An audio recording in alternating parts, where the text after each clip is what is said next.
The auction hall smelled of dust and oil, lights flickered, and voices filled the air like buzzing insects. Ethan Cole stood on the cold metal platform, chains around his wrists and neck. He was the only human in the room, the last one most aliens had ever seen. Buyers laughed as they looked at him like a strange animal. One alien shouted, "Too weak."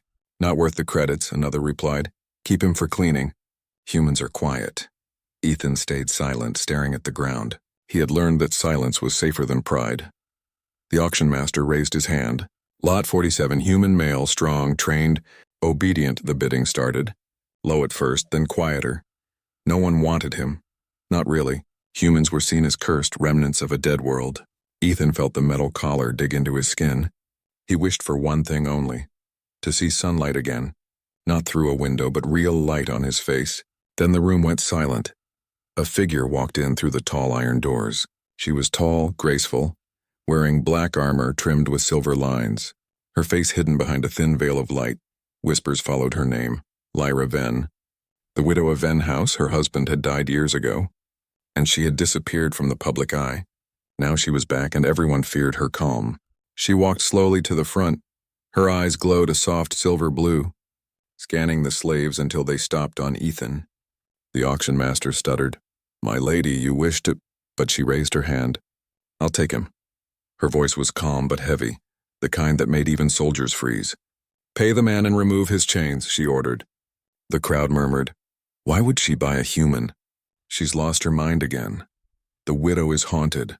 Lyra ignored them. She walked closer to Ethan, her eyes studying him not like an object, but like a question she wanted to answer. She reached out and the guard hesitated. "He's dangerous," the guard said. She replied, "So am I," and unlocked the collar herself. For the first time in years, Ethan's neck was free. He looked up at her, confused. "Why?" he whispered, his voice rough from silence. Lyra didn't answer. She only said, "Follow me. You're safe now," and turned toward the exit. Ethan followed, his legs trembling, unsure if this was rescue or another kind of cage. Outside, 2 moons hung over the red desert. A ship waited on the landing pad, black and sleek like a shadow as they entered. Ethan noticed it was empty. No servants, no guards, just her and him. Lyra sat in the pilot's chair and said quietly, "You'll rest, you'll eat. No one will touch you again." He didn't believe her, not yet. He had heard kind words before, all of them lies. As the ship lifted off, he looked out the window, the slave market shrinking below them. He should have felt joy, but something in Lyra's silence frightened him. Her eyes seemed distant, lost in memories. "You saved me," he said carefully, "but from what?" Lyra looked at him and whispered, "Not saved. Borrowed." Her words sent a chill down his spine. They flew through the dark sky, engines humming softly. Ethan sat in the corner, wondering who she really was. He noticed a small silver pendant hanging from her neck. Shaped like a human's handprint, she caught him looking and said, "My husband made it." Ethan froze. "A human made it, yes," she said softly.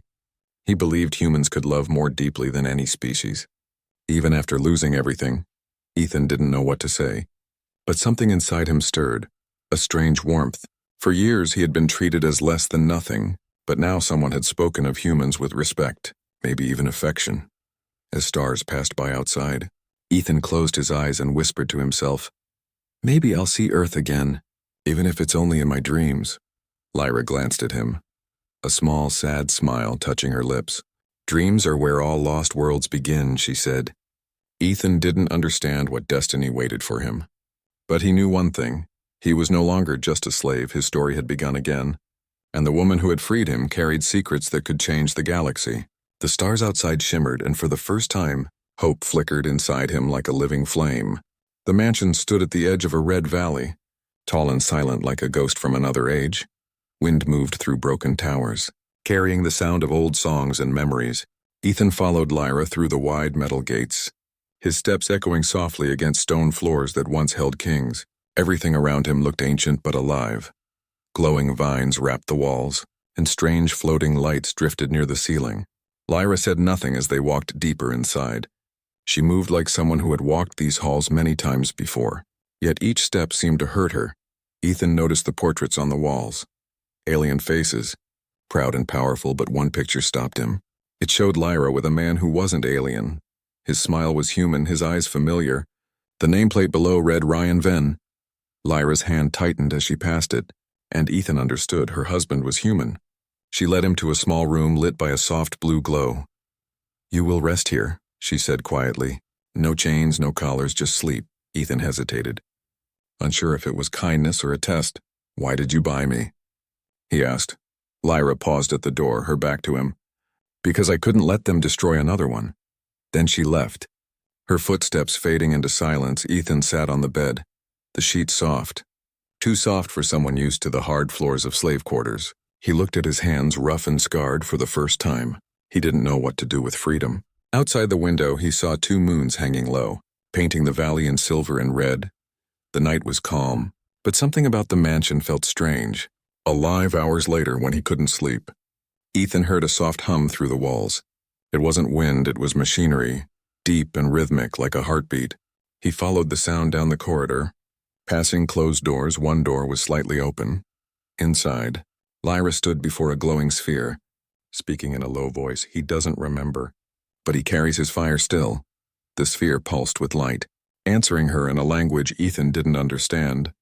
He stepped back quietly, but the floor creaked. Lyra turned, her eyes bright blue in the dark.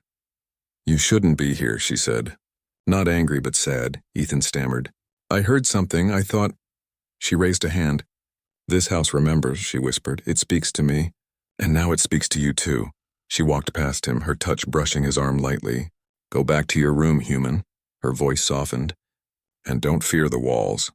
That night, Ethan couldn't sleep. He kept thinking about her words. The house remembers. What could that mean? He felt like every wall watched him. Every sound carried meaning. Near dawn, a faint cry echoed through the hall. It sounded human. Ethan ran toward it, but found only an empty chamber filled with holographic images, memories of the past. Lyra's husband smiling, laughing, and then fire. The image burned out, leaving only silence. Lyra appeared behind him, her face pale under the moonlight. "You shouldn't see this," she said softly. "This was my mistake." Ethan turned to her. "Your husband was human, wasn't he?" She nodded slowly. "Yes, he believed in humans. He believed they could bring balance to this galaxy. But the council feared him. They called him a traitor, destroyed his name, and took everything from me." Her voice broke slightly. Ethan felt something twist in his chest. "I'm sorry," he said quietly. "No," she whispered. "Don't be sorry. Be ready." He frowned. "Ready for what?" Lyra's eyes met his, glowing faintly like 2 stars. "For the truth, Ethan Cole, you were not bought. You were chosen." Before Ethan could speak, the lights flickered, the mansion trembled, and a shadow moved outside the window. Something was coming through the sky, something hunting them. Lyra looked toward the valley, her face calm but her voice steady. "They found us sooner than I hoped," she said. "Stay behind me." Ethan realized his new freedom came with danger far greater than chains, and the quiet mansion was about to wake. The forest was alive with light, every leaf glowing faintly as Ethan ran through the trees, clutching the sphere tightly in his hands. His lungs burned and his body ached, but he didn't stop. Lyra's last words echoed in his mind. "Find the core. That's where the truth is hidden." Her voice was fading, yet it pushed him forward like a beacon in the dark. The ground beneath his feet began to hum, faint vibrations running through the soil. The sphere in his hand pulsed brighter, guiding him deeper into the woods. He reached a clearing where an ancient stone structure stood. Half buried, covered in vines, it looked like a temple or perhaps a tomb. The symbol carved into the stone stopped him cold. It was the shape of Earth, a small circle with a single curved line. Ethan fell to his knees, whispering, "He was here." He approached the entrance, the air inside glowing with soft blue light. The sphere floated out of his hand, spinning in mid-air, projecting a holographic map of stars. A voice followed, calm and familiar. "If you are hearing this, then the truth has found you." Ethan froze. It was Ryan's voice again. The recording continued. "The council destroyed my name, but not my work. I built sanctuaries across the stars, seeds of Earth hidden where no one dares to look." The hologram showed dozens of worlds, each marked with a faint light. Ryan's voice grew softer. "Lyra, if you hear this, I love you. And if another human stands beside you, tell him he carries what we all lost, the will to begin again." Ethan's eyes burned with tears. The sphere dimmed and settled onto the stone altar. The silence that followed felt sacred. Suddenly the ground trembled. The trees outside shook violently. The roar of engines filled the air. Ethan turned to see lights cutting through the forest. The council's ships had found him. "No," he whispered. "Not now." He grabbed the sphere and ran toward the altar. Pressing it into the center of the stone, the carvings began to glow, spreading outward in lines of gold and blue. The ground split open, revealing a hidden chamber beneath. He jumped down just as blaster fire ripped through the entrance above. The chamber below was vast and filled with strange machines. Old, human-made machines, rusted but humming faintly with power. On the far wall was a massive symbol of Earth carved into metal. Under it, words in Old English read, "For those who remember." Ethan placed his hand against the symbol. The sphere glowed brighter, fusing into the wall. Energy surged through the machines, and a deep voice filled the chamber. An artificial one. Human DNA detected. Activation protocol initiated. The machines came alive. Screens lighting up with ancient human data, videos, history, blueprints, all the knowledge of Earth before its fall. Ethan stared in disbelief. This was humanity's lost legacy. The council soldiers broke through the upper level, their boots echoing as they climbed down. Ethan turned, rage burning in his chest. "You destroyed our home, erased our name. But you can't stop what we built," he said. His voice strong, the leader sneered. "You are nothing, a relic of a dead species." Ethan smiled faintly. "Then you should fear the dead." He slammed his hand against the control panel, and the machines exploded with light, waves of energy rippling outward. The soldiers were thrown back, blinded. The ground shook violently, and a beam of light shot into the sky, piercing the clouds. The symbol of Earth burning bright above the planet. From orbit, the signal spread across space, through every network, every star system, broadcasting one message in every known language: Earth lives. Ethan fell to his knees. Exhausted, the light dimming around him, he looked toward the sky, visible through the broken roof. "We're home, Lyra," he whispered, tears mixing with dirt on his face in the wind. He thought he heard her voice again, soft and warm. "You were chosen for a reason." He stood slowly, looking at the machine still glowing faintly. The first dawn breaking across the planet. Humanity's rebirth had begun. Ethan placed his hand on his chest and whispered, "I'll keep the promise. I'll rebuild what we lost." The sun rose behind him, golden light washing over the valley. And for the first time in centuries, the world that remembered Earth began to breathe again. "You said." The first rays of dawn spilled over the valley, turning the glowing trees gold. Ethan stood before the ancient machines, his chest rising with heavy breaths. The air around him still pulsed with faint light from the activation, a warmth that felt alive, like the planet itself was awakening. Birds, or creatures that resembled them, sang strange songs above. The forest no longer felt alien. It felt familiar, welcoming, as if it knew who he was. He stared at the giant symbol of Earth still shining faintly on the metal wall. "Earth lives," the words echoed in his mind.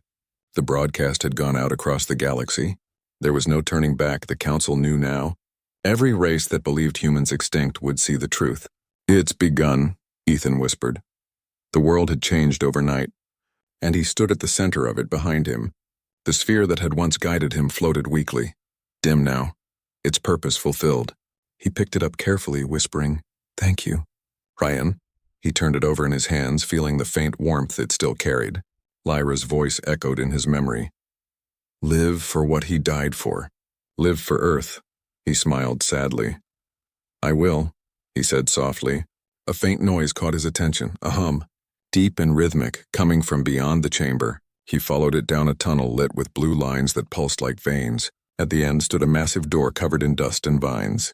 He touched it, and it opened with a slow hiss. Inside was a large circular room filled with cryopods, hundreds of them, each marked with human names. Ethan stepped closer, heart pounding. "No way," he whispered, wiping the frost from one of the pods. Inside, a woman slept peacefully, her face human, untouched by time. He ran to the console, reading the faded display. "Human colonists.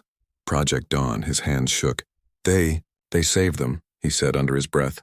"Ryan didn't just leave a message. He left people." He activated the main control. The lights across the pods flickered, systems coming online one by one. The hum grew louder, and the words "reawakening sequence initiated" glowed across the screen. Ethan stepped back, eyes wide as mist filled the room. The pods hissed softly, one of them opening with a faint mechanical sigh. The woman inside blinked awake, her eyes a deep brown, confusion and fear flashing across her face. Ethan approached slowly, raising his hands. "It's okay," he said gently. "You're safe." She looked around, her voice weak. "Where are we?" Ethan smiled faintly. "Home, kind of," he said. "We're on one of Earth's seeds, and you've been asleep for a very long time." One by one, the others began to wake, men and women stepping out of their pods. Dazed but alive, Ethan guided them out into the light. When they saw the sky, the river, the glowing trees, many fell to their knees crying. "It's beautiful," one whispered. "It feels like Earth." Ethan looked toward the rising sun. "It is Earth," he said softly. "The beginning of it again." But peace would not come easily high above. Distant ships moved through the clouds, scouts from the council. Their silver hulls glinting like blades, Ethan knew they were watching, waiting. "They'll come for us," one of the new survivors said fearfully. Ethan nodded. "Yes," he replied. "But this time we won't run." He looked at them. "Humans reborn from centuries of silence. We'll build, we'll fight if we must, and we'll remind the stars what it means to be human."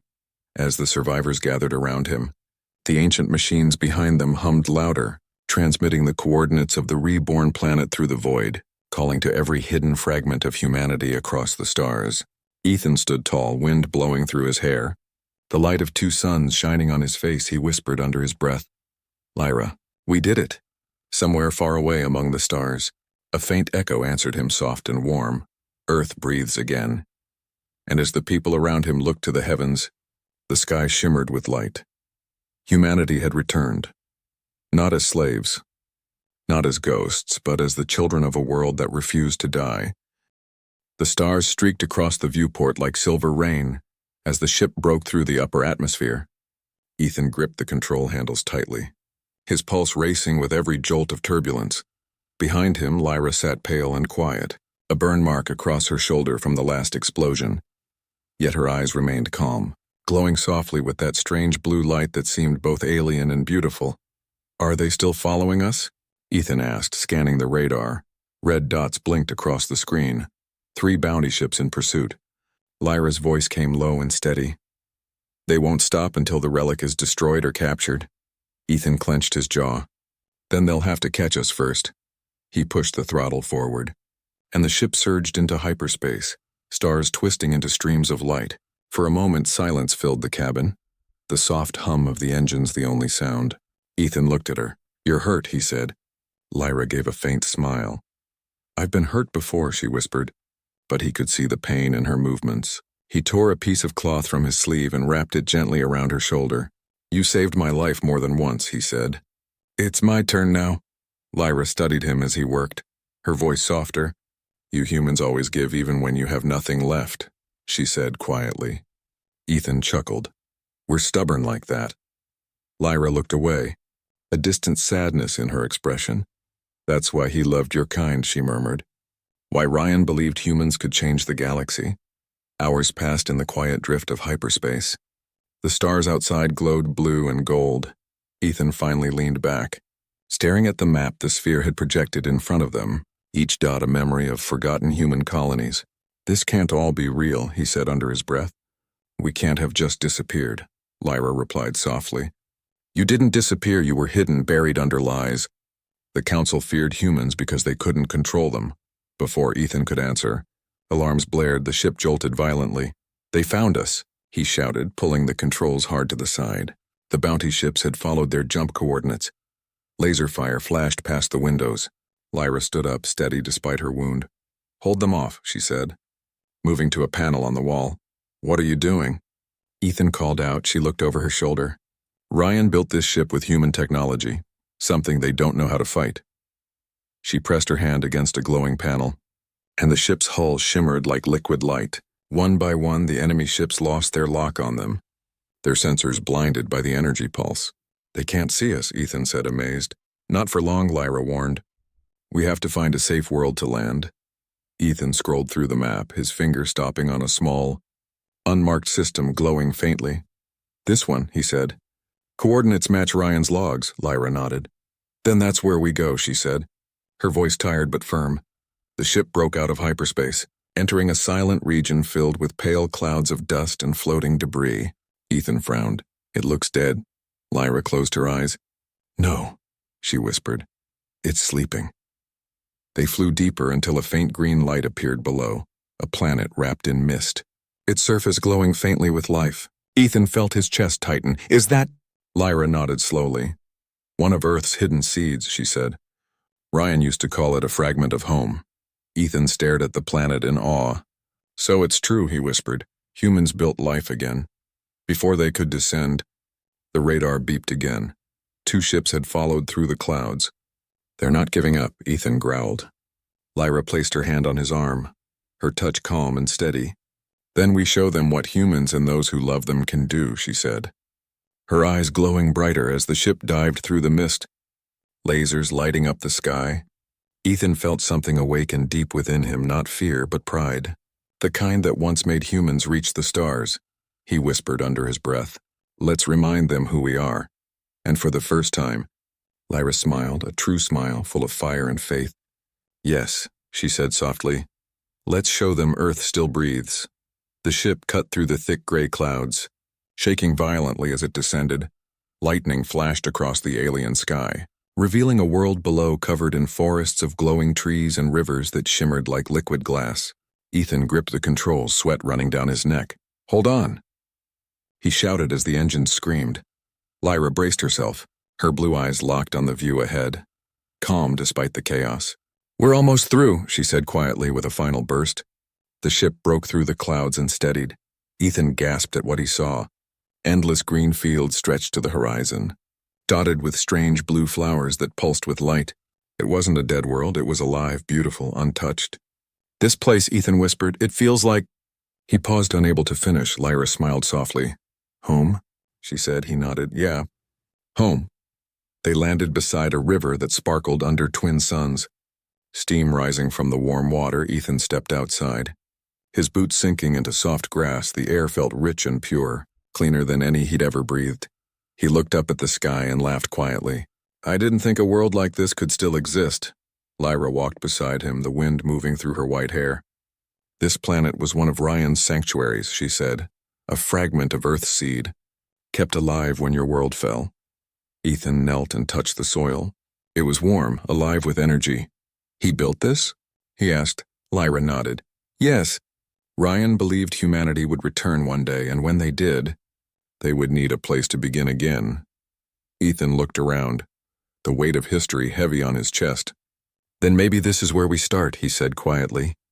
Their peace didn't last long. A sharp beeping broke the calm. Ethan rushed back into the ship, the radar flashing red. They found us, he said. His voice tense, Lyra stepped inside, her calm face now shadowed by worry. The Council's ships are here, she whispered. They must have followed our energy trail. Outside, the sky darkened as massive ships descended, their engines roaring like thunder. Soldiers in silver armor dropped from the clouds. Surrounding the clearing, Ethan grabbed a weapon from the wall. We can fight, he said. Lyra shook her head. No, not yet. Not like this. She walked toward the ramp, her hands glowing with blue light. You stay inside, she said. If I fail, you must take the sphere and run. Ethan followed her to the door, refusing to back down. I'm not running again, he said firmly. Lyra turned, her expression soft, proud. You sound like him, she whispered, then stepped outside. The soldiers raised their weapons. Lyra Venn, their leader shouted. You are charged with treason and human collaboration.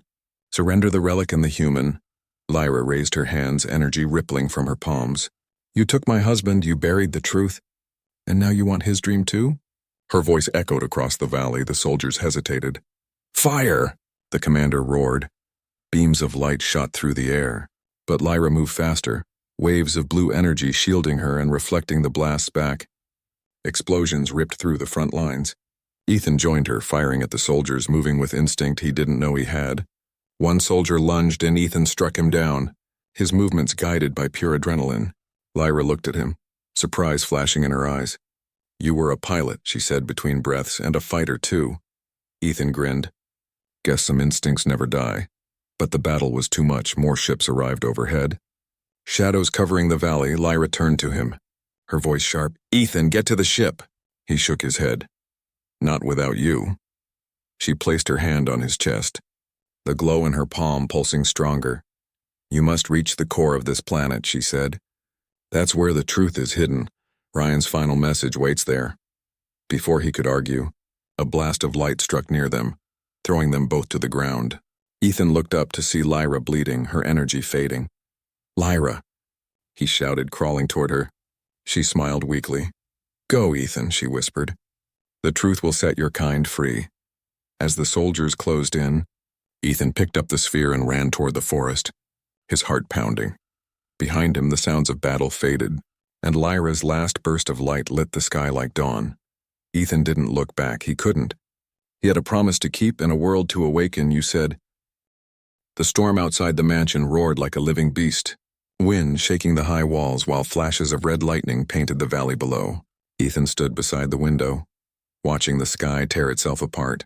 He had seen many storms in his life, but this one felt different, alive, almost watching them.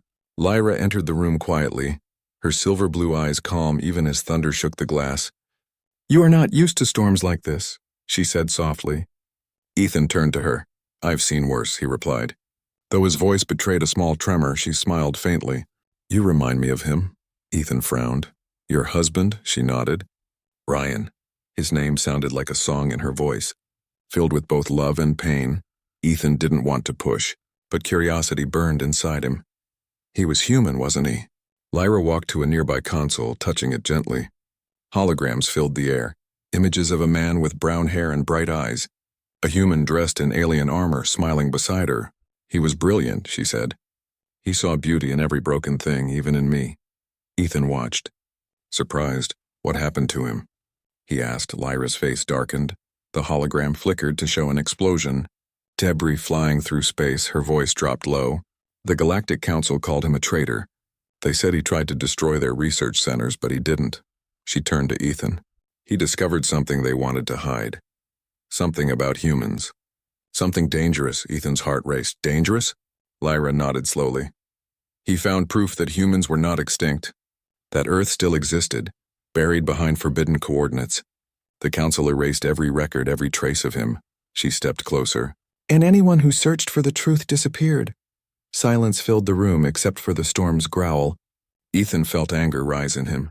His people weren't just forgotten. They were erased. They lied about us, he said quietly. Lyra met his eyes. Yes, and now they will hunt anyone who carries his blood or his fire. Ethan's mind burned with questions. Then why did you save me? Lyra sighed. Because when I saw you, I saw something I thought was gone forever, that same fire. That same defiance. She reached into her robe and pulled out a small metallic sphere, glowing faintly blue. He left this behind, she said, placing it in Ethan's palm. The moment he touched it, the light grew brighter. Ethan gasped. Images flickered inside the sphere. Maps, stars, a voice echoing faintly. If you find this, it means they failed to erase us. Earth still breathes, the voice was human. Warm and confident, Lyra's eyes widened. That's him, she whispered. Ryan. Ethan stared at the sphere as the holographic map spun in the air. He's alive. Lyra shook her head. I don't know, but his message survived. And that means his truth survived too. The sphere dimmed and went silent again. Ethan felt its weight in his hand like destiny. If he found Earth, we have to go there, he said firmly. Lyra looked out the window at the red lightning still flashing across the sky. You think it's that simple? She asked quietly. Every star on that map is guarded.